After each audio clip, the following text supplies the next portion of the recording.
कितनी सरल और समृद्ध है। हिंदी कितनी सरल और समृद्ध है। अंग्रेजी में डे आफ्टर टुमारो कहना पड़ता है। हिंदी कितनी सरल और समृद्ध है। अंग्रेजी में डे आफ्टर टुमारो कहना पड़ता है और हिंदी में सिर्फ परसों। समझ में नहीं आई लगता आपको।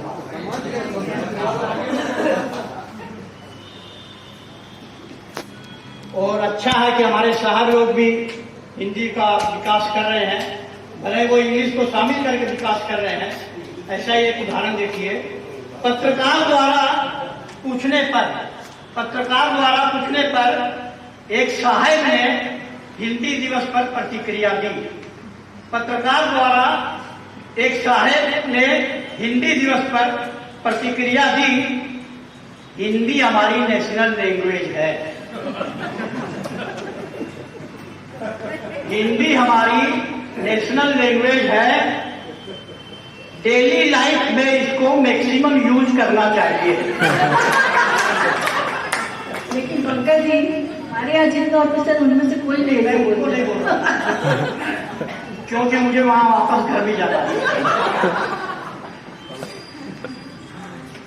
हिंदी दिवस पर हमारे साहब ने एक प्रतिक्रिया दी। हिंदी हमारी नेशनल लैंग्वेज है। डेली लाइफ में इसको मैक्सिमम यूज करना चाहिए, सब तभी तो ये इस्टेब्लिश होगी। अच्छा लगा तो ताली बजाए। अच्छा, और आनंद लीजिए, हिंदी का गर्व आनंद लीजिए। हम और आप हिंदी में जुटे हैं, क्या गर्व की भाषा है। आप हिंदी की वर्णमाला को ध्यान में रखिए। हिंदी की वर्णमाला का पहला अक्षर क्या होता है और हिंदी की वर्णमाला का अंतिम अक्षर क्या होता है। हिंदी विश्व की एकमात्र भाषा है। ऐसे अनपढ़ से शुरू होती है, ऐसे अनपढ़ से शुरू होती है और ज्ञान से ज्ञानी बनाकर छोड़ती है। क्या बात है, क्या बात है। वर्णमाला कैसे उपयोग। चलिए, हिंदी को हो गया। अब मुझे जो आप लोग सुनने के लिए बैठे हैं, आपको बहुत टेंशन दिया कवियों ने, और मैं चाहता हूं कि हंसी खुशी आप अपना घर जाएं और दो लाइनें मैं आपके समझ पढ़ूंगा। आनंद लीजिए, मजा आएगा। और एक एक शब्द भी मैं बोलता हूं। और अभी के परिवेश को ध्यान रखिए, कहाँ पे जी रहे हम लोग, क्या चल रहा है, मोबाइल, इंटरनेट, व्हाट्सएप, फेसबुक, सब चीज को ध्यान में रखिए। आनंद आएगा। जिसका कोई नहीं होता, जिसका कोई नहीं होता उसका मोबाइल होता है। जिसका कोई नहीं होता उसका मोबाइल होता है, और जिसका मोबाइल होता है फिर वो किसी का नहीं होता है।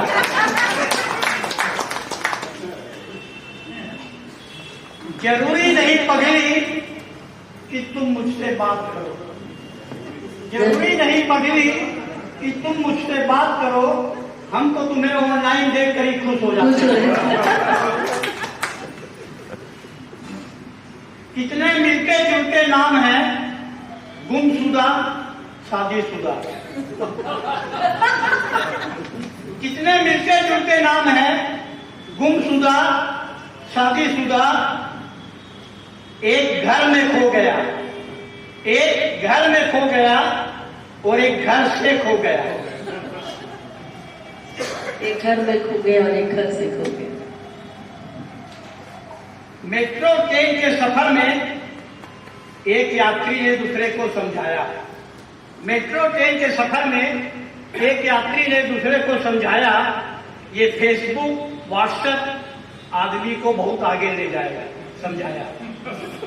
मेट्रो ट्रेन के सफर में एक यात्री ने दूसरे यात्री को समझाया, ये फेसबुक, व्हाट्सएप आदमी को बहुत आगे ले जाएगा, यह बतलाया। दूसरा यात्री बोल पड़ा, आपकी यह बात मुझे अच्छी तरह समझना था। आपकी यह बात मुझे अच्छी तरह समझना था। पहले ने समझाया, अब मुझे ही देख लीजिए, 2 स्टेशन पहले ही उतरना था।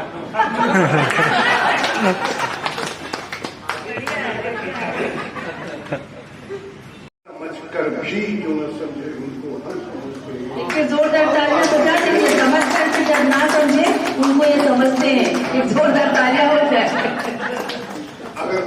किसी व्यक्ति को समझना हो तो उनके साथ एक दफा ट्रैवल कीजिए, यात्रा पे जाइए, समझ में आ जाएगा वो आदमी कैसा है। जरूरी है उसके साथ एक बार सफर करना। जरूरी है उसके साथ एक बार सफर करना जिसे अपना करीबी और हमदम समझते हैं। जरूरी है उसके साथ एक बार सफर करना जिसे अपना करीबी नजदीकी, जिसे अपना करीबी और हमदम समझते हैं। ये शेर देखिएगा शंभुनाथ जी।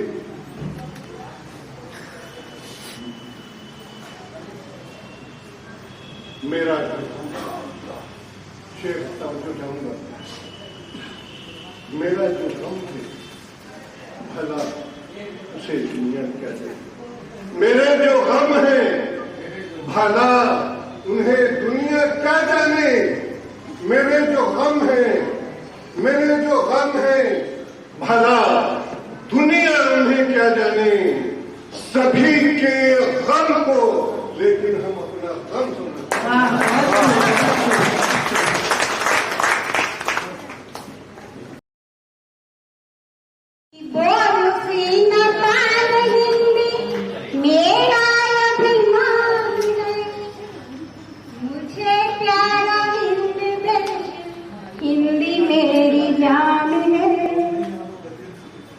दिल में भावनाओं का उठा भूचाल हिंदी है।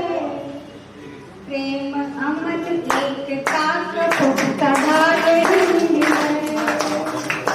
दिल में भावनाओं का उठा भूचाल हिंदी है।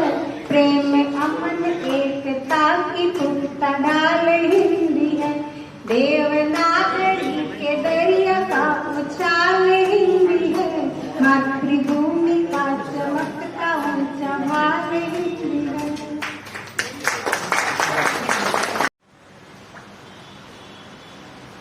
नमस्कार, आदाब। मैं सबा अहमद। हिंदी दिवस 14 सितंबर 2022 हम लोग मना रहे हैं रांची में। हिंदी दिवस के अवसर पे आपको हिंदी दिवस की बहुत बहुत शुभकामनाएं। हिंदी दिवस हम लोगों ने शुरू किया 1953 को और ये 14 सितंबर 1949 को हमारे जो कॉन्स्टिट्यूशनल असेंबली थी, हमारी जो संविधान सभा थी, उन्होंने ये निश्चय किया कि ये हमारी आधिकारिक भाषा होगी और हमारी ये राष्ट्र भाषा होगी। और हिंदी बहुत ही निपुण भाषा है अपने में ही। हम सबको हिंदी को लेके चलना चाहिए। मैं हिंदी के विकास के बारे में एक ही चीज़ बोलना चाहूँगा कि किसी ने कहा कि एक मुसाफिर थे, वो मुसाफिर किसी एक दूसरे जगह पे गए और जाने के बाद एक ऑटो वाले में को लिए, कहीं पे स्टेशन से ऑटो वाले को लिए और उनको अपने होटल तक जाना था। तो उन्होंने पहली बार गया और ऑटो वाला उनको होटल तक पहुंचाया। फिर जाके कुछ दिन बाद वही मुसाफिर दूसरे बार वही स्टेशन जाता है और वहाँ पे जाता है, वही आदमी उनसे मुलाकात होती है और उनको कहता है कि आप मेरे होटल तक चलोगे? तो वो बिल्कुल हाँ बोलता है, लेकिन इस बार वो ऑटो के जगह पे वो कार लेके जाता है और वो कार से उनको वहाँ तक पहुँचाता है, उनके मंजिल तक। लेकिन ये बात थी कि इस बार भी भाड़ा उतना ही था, फेयर उतनी ही थी। तो उस मुसाफिर ने उस बंदे से पूछा कि आप पिछले बार भी ऑटो से मेरे को लेके गए थे और इतने ही भाड़ा में, और इस बार कार से लेके आए और इतने ही भाड़ा में, बराबर की भाड़ा में, बदला क्या? तो उन्होंने जवाब दिया, स्वाभिमान, इज्जत। तो उसी तरीके से हम सब अगर हिंदी को अच्छे जगह पे, अच्छे मुकाम पे लेके जाते हैं तो हम सब गौरवान्वित महसूस करेंगे और अभिभूत होंगे। Thank you very much. एक बार फिर से आपको हिंदी दिवस की बहुत बहुत बधाई। धन्यवाद।